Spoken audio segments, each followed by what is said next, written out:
이혼 소송할 때 조정조서에 이 조정조서에서 정해진 것 이외에 더 이상 재산 분할을 청구하지 않기로 한다. 이렇게 조정에 합의를 했을 때 연금 분할 청구도 포기한 것이 될까요? 안녕하세요. 이혼 전문 변호사 최선혜 변호사입니다. 재산 분할 대상에서 절대 빠지지 않지만 의외로 잘 모르는 재산이 있습니다. 바로 연금인데요. 대한민국에서 수입이 있는 분들은 보통 세 가지 연금, 국민연금, 공무원연금, 군인연금 중 하나는 가입되어 있습니다. 우선 가장 많은 국민이 가입되어 있는 것이 국민연금인데요. 이 국민연금을 배우자에게 재산 분할을 받을 수 있는지, 얼마나 받을 수 있는지, 언제 연금 수령을 신청해야 하는지, 그리고 연금 분할 청구를 이혼할 때 서로 포기할 수 있는지 등에 대해서 알려드리려고 합니다.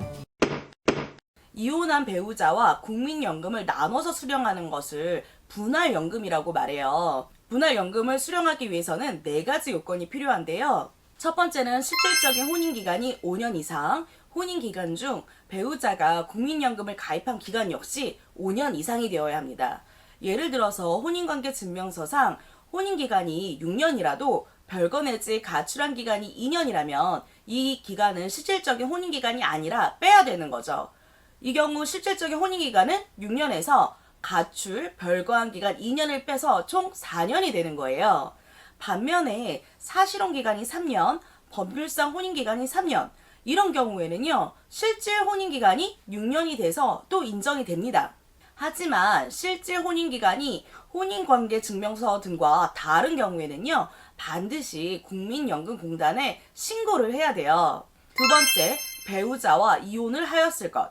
이혼 신고까지 완료해서 혼인관계 증명서상 이혼이라고 기재가 돼야 돼요. 그러니 조론을 하거나 혼인이 사실상 파탄이 나서 별거를 하는 경우에 여전히 법률상 부부이기 때문에 연금 수령권자가 100% 수령하게 됩니다. 세 번째, 배우자였던 사람이 노령연금 수급권자일 것입니다. 여러분, 출생 연도에 따라 노령연금 수령 나이가 60세에서부터 65세까지 개시 시점이 다르다는 거 알고 계셨어요? 자세한 내용은 표를 확인하시면 되고요. 52년생 이전은 60세에서부터 가능하시지만 69년생 이후부터는 65세서부터 받으실 수가 있어요. 그 사이 나이는 출생 연도별로 차이가 있으니까 반드시 표를 체크하셔야 됩니다. 네 번째는요.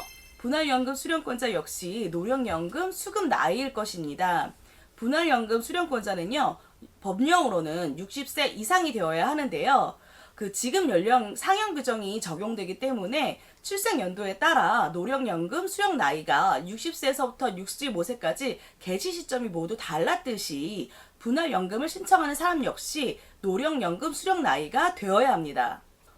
이렇게 분할연금 수령하기 위한 조건을 다 갖춘 시점부터 5년 안에 분할연금 수령 신청을 해야 되는데요. 황혼 이혼을 하면 모를까 30대에서 40대 이혼한 경우에는 20, 30년이 지나고 나서 청구를 해야 되니 시기를 놓칠 수가 있잖아요. 그래서 도입된 것이 분할연금 선청구제예요.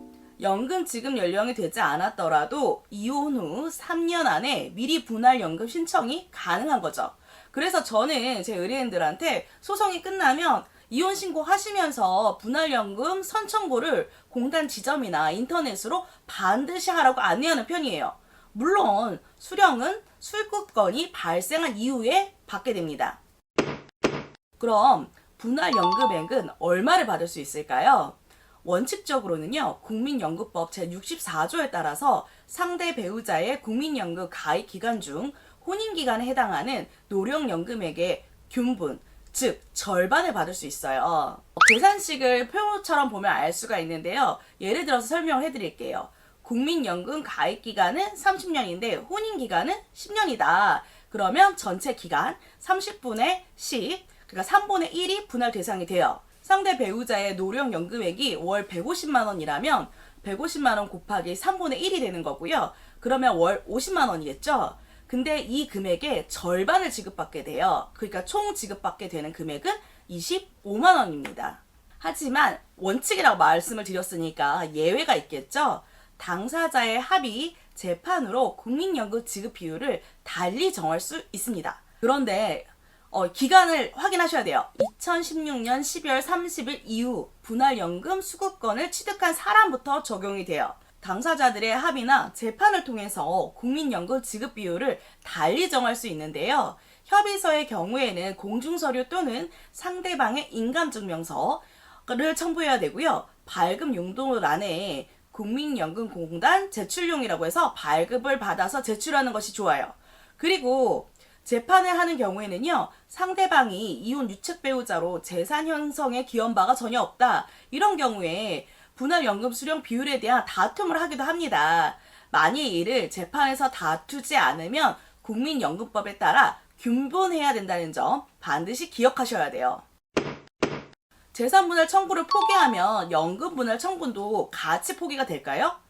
이혼 소송할 때 조정조서에 이 조정조서에서 정해진 것 이외에 더 이상 재산분할을 청구하지 않기로 한다. 이렇게 조정에 합의를 했을 때 연금분할 청구도 포기한 것이 될까요? 아닙니다. 국민연금법에 의해 특별히 인정된 배우자의 분할연금 수급권은 판례가 분명히 일반 재산분할과 분리되는 권리로 봐요. 그래서 명확하게 분할연금 수급권을 포기한다라고 명시되어 있어야 포기한 것으로 봅니다. 이런 디테일적인 부분까지 신경 쓰느냐 여부가 가사 이혼 전문 변호사인지 아닌지에 따라 달라질 수 있다는 점 반드시 기억해 주세요. 둘 다 맞벌이로 소득이 비슷하게 있었던 경우, 아니면 서로 엮이기 원하지 않는다. 이런 경우에 양 당사자가 서로에 대한 분할연금 수급권을 포기하기로 조정을 하거나 판결을 구하는 것도 가능합니다. 가사 사건의 경우에는요, 많은 부분에서 막판에 협의해서 조정하는 경우가 많아요. 공무원이나 군인인 경우에는요, 국민연금을 가입하지 않고 각자 공무원연금, 군인연금을 가입하는데요. 이 경우도 국민연금과 거의 비슷하지만 다른 부분들이 조금씩 있어요. 이건 다음 영상에서 따로 설명해 드릴게요. 도움이 되셨다면 구독, 좋아요, 알람, 댓글 부탁드릴게요.